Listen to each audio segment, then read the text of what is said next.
ഞാൻ അങ്ങോട്ട് ചെന്ന് കീഴടങ്ങിയതല്ലേ, കാല് പിടിച്ചതല്ലേ അവന്റെ. അപ്പോ അവളുടെ വാക്കും കേട്ട് എന്നെ അവിടെ നാട്ടി പുറത്താക്കി. അനുഭവിക്കട്ടെ.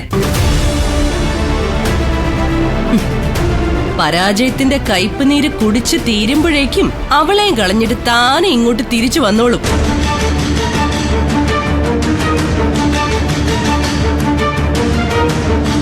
മോനെ, ഇനിയിപ്പോ എന്തു ചെയ്യും? അമ്മ ടെൻഷനാവാതിരിക്കമ്മേ. നിങ്ങൾക്കൊക്കെ അറിയാവുന്നതിലും ഒരുപാട് ഉയരങ്ങളിലാണ് ഏട്ടന്റെ ബുദ്ധി. ഏത് റിപ്പോർട്ടും 1 രൂപ പോലും കൊടുക്കാതെ ഏട്ടൻ വാങ്ങിച്ചെടുത്തിരിക്കും, എനിക്ക് ഉറപ്പുണ്ട്.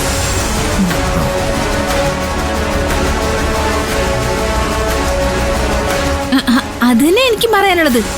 ആന്റി വിഷമിക്കണ്ട, ഒന്നുമില്ലെങ്കിലും നിധി കൂടെ ഉണ്ടല്ലോ. അവൾ എന്തായാലും ഒരു വഴി പറഞ്ഞു കൊടുത്തോളൂ.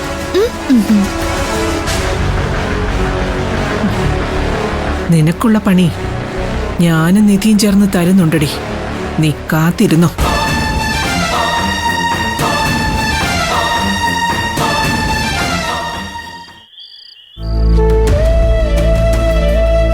പാല് പോലും കുടിച്ചില്ലല്ലോ, ഇതെവിടെ പോയി?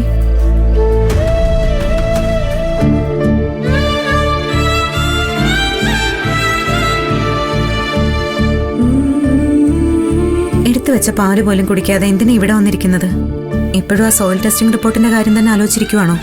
പിന്നല്ലാതെ ഞാൻ വേറെന്താ ആലോചിക്കാന്? കണക്കൂട്ടലെല്ലാം പഴച്ചില്ലേ, പ്രതീക്ഷയുടെ വാതിലുകൾ അടഞ്ഞില്ലേ. സത്യം പറഞ്ഞാൽ ഇനി എന്തിയൊന്നും ഒരു പിടുത്തുമില്ല. സ്വപ്നങ്ങൾ ഒരുപാട് കണ്ടതാ, ഇനിയൊരു പ്രതിസന്ധി ജീവിതത്തിൽ ഉണ്ടാവില്ല എന്നും കരുതിയതാ.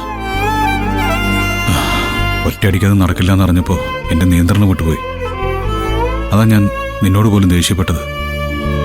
സോറി നിധി. സോറിയോ? എന്നോടോ?